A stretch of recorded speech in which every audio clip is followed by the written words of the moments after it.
संततधार पावसाने 1306 घरांची पडझड, 5 जणांचा मृत्यू।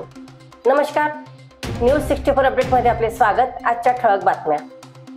जिल्ह्यात गेले 10 ते 12 दिवस झालेल्या संततधार पावसामुळे 1306 घरे आणि गोठ्यांची पडझड झाली। पावसामुळे पूर परिस्थिती निर्माण होऊन 25 जनावरे वाहून गेल्याने पशुपालकांचे नुकसान झाले, तर वीज पडून आणि पुरात वाहून गेल्याने 12 दिवसात 5 जणांचा मृत्यू झाल्याची बाब जिल्हा आपत्ती व्यवस्थापन विभागाने दिलेल्या माहितीत पुढे आली आहे। नैसर्गिक आपत्तीमुळे मृत्युमुखी पडलेल्या 5 जणांपैकी 4 जणांच्या कुटुंबियांना प्रशासनातर्फे आर्थिक मदत देण्यात आली आहे, तर घराची पडझड झालेल्या 206 नुकसानग्रस्तांना शासनातर्फे त्वरित मदत देण्यात आलेली आहे। मंगळवारी दिनांक 30 रोजी पावसाने उसंत घेतल्याने नुकसानीचे पंचनामे करण्याच्या कामाला वेग आलेला आहे।